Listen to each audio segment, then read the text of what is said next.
নির্বাচনের আরও খবর জানাতে গোপালগঞ্জ থেকে যোগ দিচ্ছেন সহকর্মী আদিলুর রহমান। আদিল, আপনার কেন্দ্রে কত শতাংশ ভোট পড়েছে আর গোপালগঞ্জের সার্বিক ভোট পরিস্থিতি কেমন ছিল জানাবেন। দেখুন, বিকাল 4:30 বাজতেই ভোট গ্রহণ আসলে শেষ হয়েছে। ভোট গ্রহণ শেষ হয়ে যাওয়ার পরেই মূলত আমরা দেখতেছি যে ভোট গণনার যে কাজটি, সেই ভোট গণনার কাজটি আসলে শুরু হয়েছে এবং এই মুহূর্তে ভোট গণনার কাজটি আসলে চলছে। নতুন রিন গভীর থেকে পরিষ্কার করে কাপড়কে রাখে নতুনের মতো উজ্জ্বল। নতুন রিন অ্যাডভান্সড পাউডার। এবং আমি এই মুহূর্তে আছি গোপালগঞ্জ 2 আসনের গোপালগঞ্জ মডেল একাডেমি একটি ভোট কেন্দ্রে, এবং এই ভোট কেন্দ্রটিতে শুধুমাত্র আসলে নারী ভোটার ছিলেন এবং তার মধ্যে 18% মতো ভোট আসলে এই কেন্দ্রটিতে আসলে পড়েছে।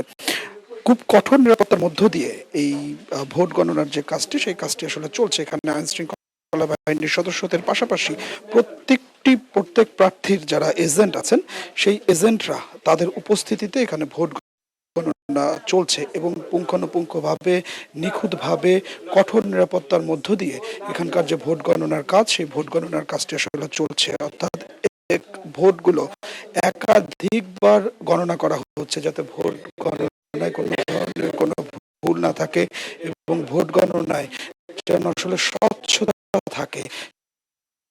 সবার সামনে কিন্তু আসলে ভোট গণনার যে কাজটি, সেই কাজটি আসলে চলছে। আমরা এর ঠিক পাশের আরেকটি কেন্দ্র আছে, যে কেন্দ্রটি শুধুমাত্র পুরুষদের কেন্দ্র। সেখানে আমরা দেখেছি যে 16% কিছু বেশি ভোট সেখানে পড়েছে।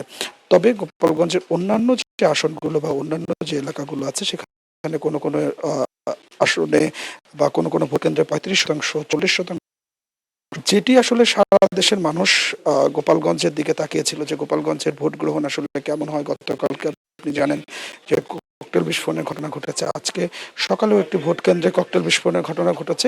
সেক্ষেত্রে আমরা দিনভর দেখেছি যে একটি বিচ্ছিন্ন ঘটনা ছাড়া বাকি প্রত্যেকটি কেন্দ্রে আসলে শান্তিপূর্ণভাবেই ভোট গ্রহণ হয়েছে এবং ভোট গ্রহণ শেষে ভোট গণনার যে কাজটি, সেটিও আসলে শান্তিপূর্ণভাবেই হচ্ছে বলে কিন্তু আসলে আমরা দেখতে পাচ্ছি।